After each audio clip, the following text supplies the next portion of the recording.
In this video, I'll be showing you how to use the get service command in a Windows Server environment to also manage other remote devices. So, the get service is actually used to get a specific service that is actually running on your device. If I go to, for example, if I go to Task Manager, under Task Manager, you can see we have all the different services which are actually running on your device. But at the same time, if I run this get services or just run the selection, you see it's going to display all the different services which is actually running on this device. So if you want to match, for example, say where name is going to be match spooler, here you can see this is actually the name.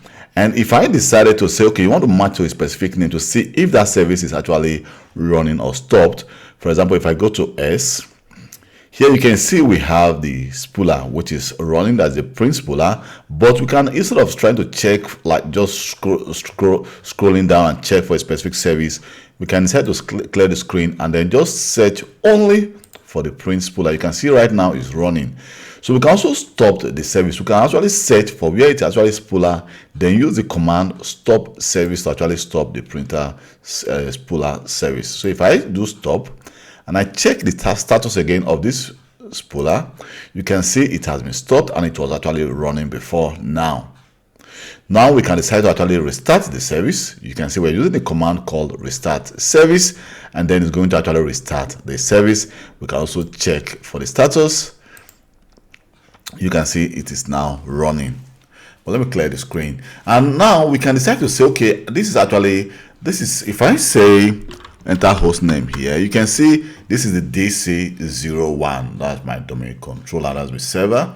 But if, for example, you want to run search for the device of like DC02, that's a different device entirely. Let me just cancel that and then decide to get the service of that computer name. Let's just run that and see.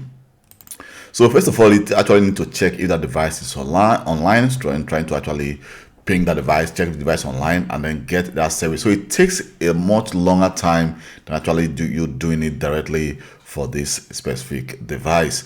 You can see this is actually the device of that remote, these services of that remote device, that the DC02. So we can actually do the same as well. We can decide to actually stop the service, get the services, and then where the computer name is equal to DC02, and then we can actually stop it.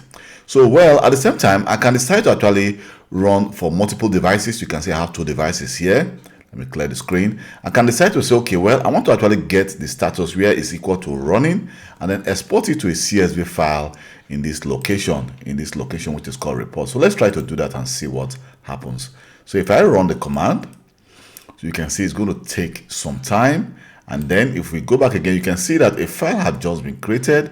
So now let's just wait for that, for every services that is actually running to be exported to this file. We can actually select also stopped services, but let's go for the running services and then come back again. Let's wait for this to complete and then come back again.